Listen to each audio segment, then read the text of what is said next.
उठे से पहले करो हानि फोनावा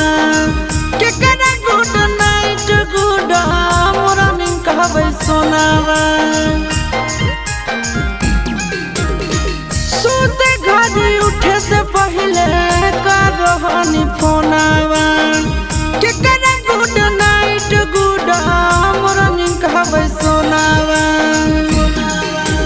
राही राही मारो है करे जवाहिलो राही राही मारो है करे जवाहिलो